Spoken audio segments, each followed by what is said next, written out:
देवी मित्रांनो, आपण नुकतंच बघितलं तर अर्जेंटिनाचा जो खास प्लेयर आहे, ज्याला संपूर्ण जगामध्ये उत्कृष्ट फुटबॉलपटू म्हणून ओळखलं जातो, तो लिओनेल मेस्सी आपल्या भारतामध्ये त्यानं नुकतंच 4 शहरांचा जो दौरा आहे तो पूर्ण केलेला आहे. आणि आपण बघितले तर मुंबई या ठिकाणी आलं असताना त्याला महाराष्ट्राचे मुख्यमंत्री माननीय देवेंद्रजी फडणवीस यांनी बोधिसत्वाची म्हणजे आपण जर बघितलं तर अजिंठा लेण्यामध्ये गुहा क्रमांक 1 मध्ये जे पद्मपाणी बुद्ध आहेत त्यांची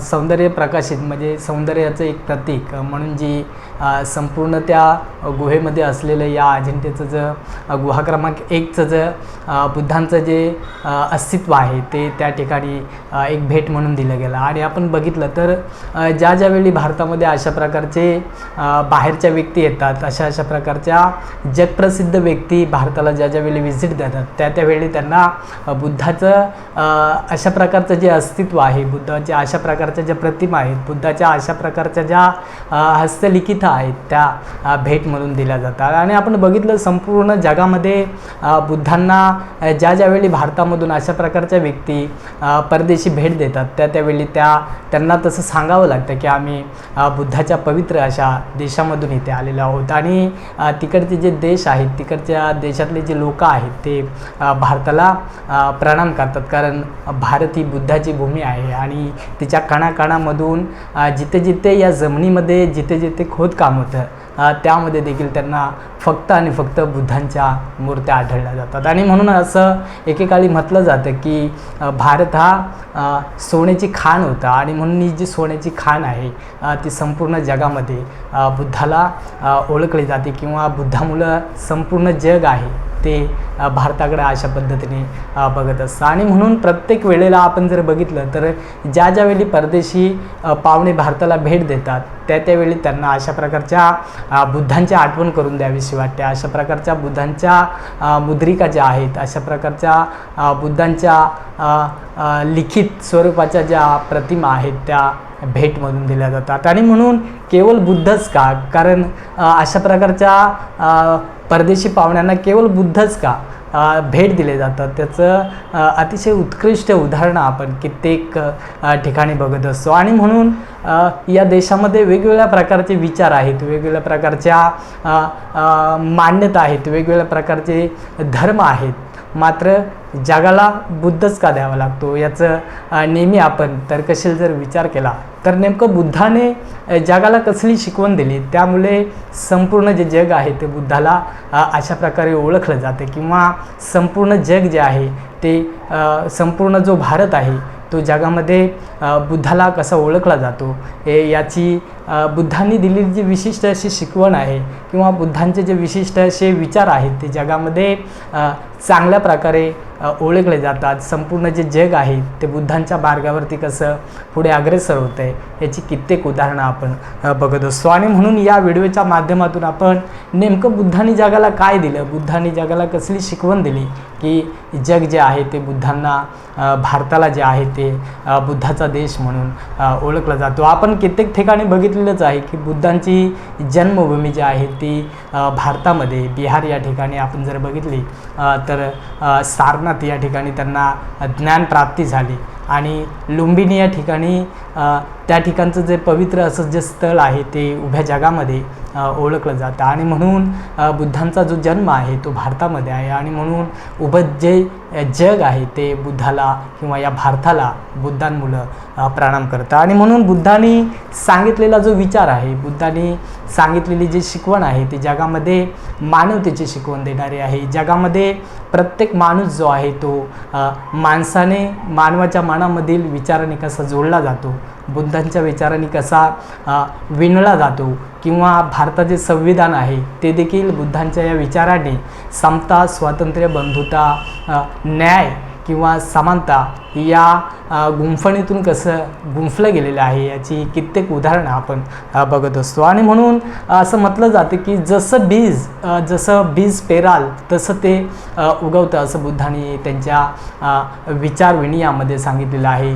वयाची 45 वर्षे ज्यावेळी त्यांनी चारिका केली, ज्यावेळी त्यांनी हा आपला जो दीप संदेश आहे तो जगाला दिला, त्यावेळी त्यांनी सांगितलेलं आहे. त्याचबरोबर बुद्धांनी असं म्हटलं आहे की क्रोध को पाले रखणं म्हणजे आपण आपल्या रागाला पाळून ठेवणं, आपण आपल्या मनामध्ये असलेला राग साठवून ठेवलं, हे कोयले के समान आहे. म्हणजे एखादा जाळणारा जो अग्नी असतो, एखाद्या जाळणाऱ्या अग्नीचा आपण जर निखारा उचलला तर तो जसं एखाद्याची राख करून टाकतो किंवा एखाद्या वस्तूचे नायनाट करतो किंवा तो नष्ट करतो, तशा प्रकारचा मानवी मनाचा जो हा क्रोध आहे, जो राग आहे, जी तृष्णा आहे, जी अहंकार आहे, ते मानवी सामर्थ्य जे आहे, मानवी मन जे आहे, मानवी विचार जो आहे तो नष्ट करण्याचा प्रयत्न करत असतात. तो जो राग आहे, तो जो क्रोध आहे, तो मानवी जे हे शरीर आहे ते नष्ट करण्याचा प्रयत्न करत असतो. आणि म्हणून बुद्धांनी पहिल्यांदा सांगितलं आहे की मानवी मनामध्ये असणारा जो राग आहे, जो क्रोध आहे,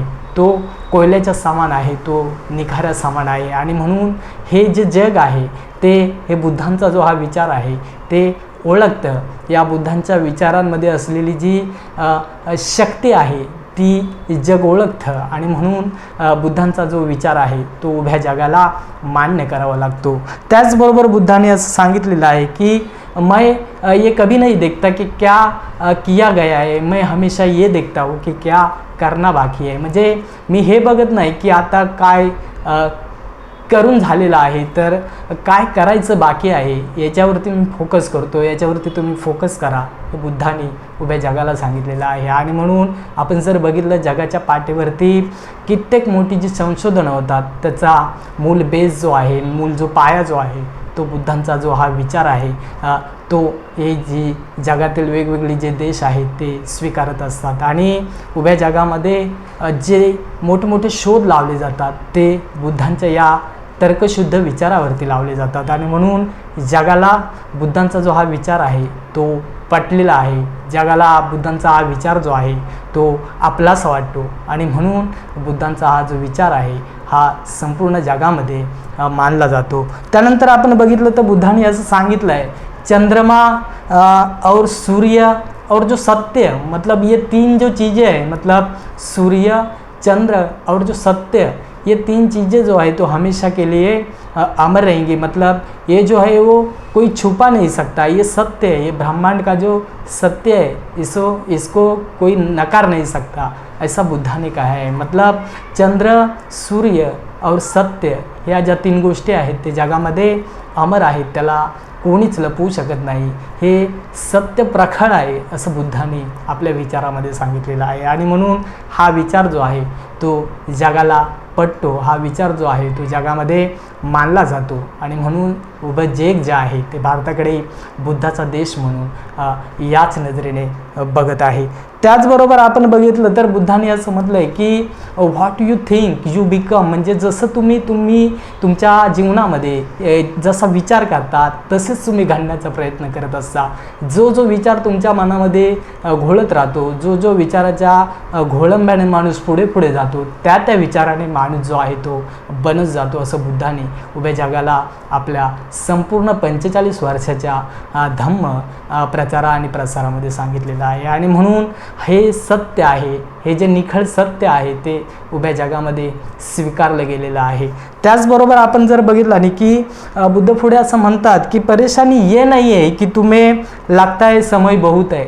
आपण जर बघितलं मानवी जीवन जगत असताना तर बरेच सारे संकल्प मानवी मनाचे असतात आणि बरीच लोक आपले जे संकल्प आहेत ते पूर्ण न करता अशा प्रकारची फक्त केवळ बाते करते राहते. तर बुद्ध असं म्हणतात की ते लोक मूर्ख आहेत की ज्यांना असं वाटतं की माझ्याकडे भरपूर सारा वेळ आहे.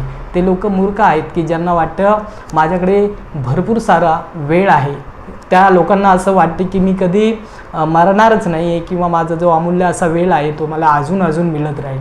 अशा लोकांना बुद्धांनी मूर्ख असं म्हटलेलं आहे. म्हणून बुद्ध असं म्हणतात की आपलं जे जीवन आहे, आपल्या जीवनाचा जो अमूल्य असा वेळ आहे तो अतिशय क्षणिक आहे, त्याचा आपण अतिशय चांगल्या पद्धतीनं उपयोग केला पाहिजे. आणि म्हणून उभ्या जगामध्ये जी लोक यशाच्या उंच शिखरावरती पोचतात, ती लोक आपल्या वेळेचा सदुपयोग करतात, ती लोक आपल्या जीवनातील जो हा अमूल्य असा वेळ आहे तो चांगल्या कामामध्ये गुंतवण्याचा प्रयत्न करत असतात. आणि या मिळणाऱ्या वेळेमधून ते नवसंचित निर्माण करण्याचा प्रयत्न करत असतात.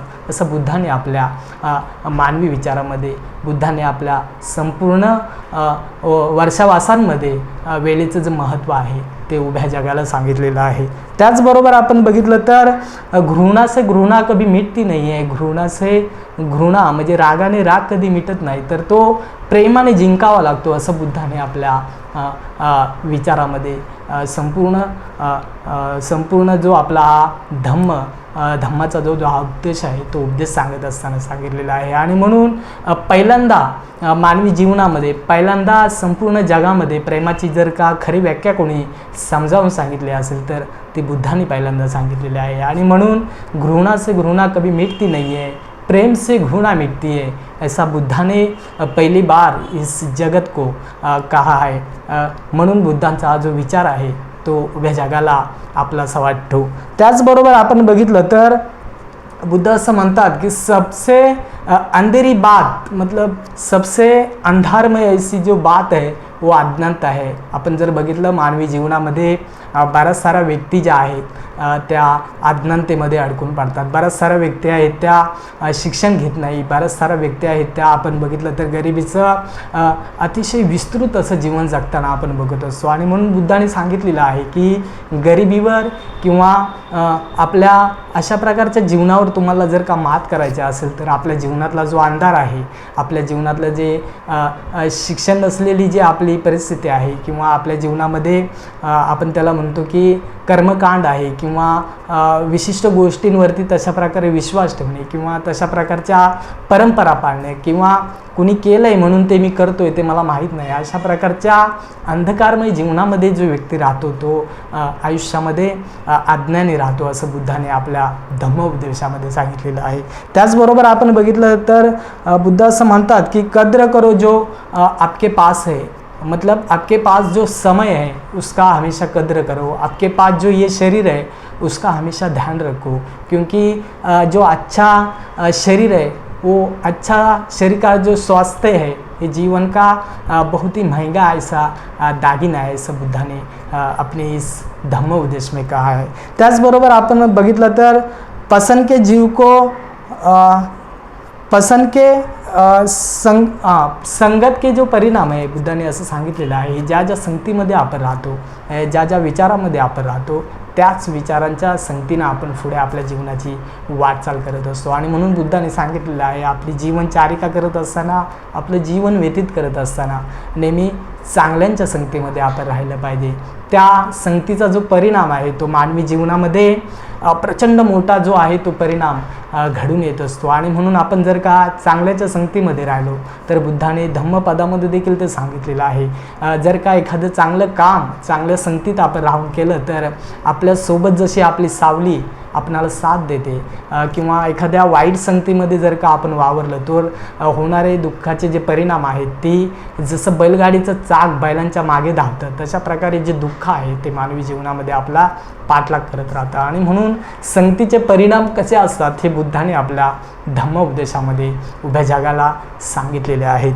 त्याचबरोबर आपण बघितलं तर बुद्ध असं म्हणतात की एका दीपक म्हणजे एक जो दीपक है उस एक दीपक से हजारों दीपक जलाए जाते हैं, मतलब वो एक दीपक का जो ताकत है, एक दीपक की जो निर्मित करने की जो क्षमता है उसका जो बहुमूल्यता है वो बुद्ध ने पहली बार इस पूरे ब्रह्मांड को, इस पूरे जगत को सिखाने की बात कही है. इसलिए एक दीपक से हजारों दीपक जलाए जाते हैं ऐसा बुद्ध ने पहली बार अपने धम्मोपदेश में कहा है. आपण जर बघितलं तर मानवी जीवनामध्ये असंख्य चांगल्या व्यक्ती आहेत, असंख्य दयाळू व्यक्ती आहेत, असंख्य प्रामाणिक व्यक्ती आहेत ज्या आपल्या जीवनामध्ये तशा प्रकारचा चांगला जीवनाचा जो सदुपयोग आहे तो इतरांच्या कल्याणकारी कामासाठी करताना दिसत होतं. समाजातील काही बहुमूल्य जे घटक आहेत त्यांना नवनिर्माण, त्यांना नवसंजीवनी देण्याचं काम अशा प्रकारच्या व्यक्ती करत असतात. आणि म्हणून आपल्याकडे असणारा एखादा चांगला दीपक, आपल्या मनामध्ये असणारा एखादी चांगली ज्योत जी आहे, त्या ज्योतीने आपण असंख्य साऱ्या ज्योती आहेत त्या पेटवू शकतो. हे बुद्धांनी पहिल्यांदा उभ्या जगाला जो आहे तो हा धम्म उपदेश दिलेला आहे. त्याचबरोबर आहे ते बुद्ध असं पुढे म्हणतात,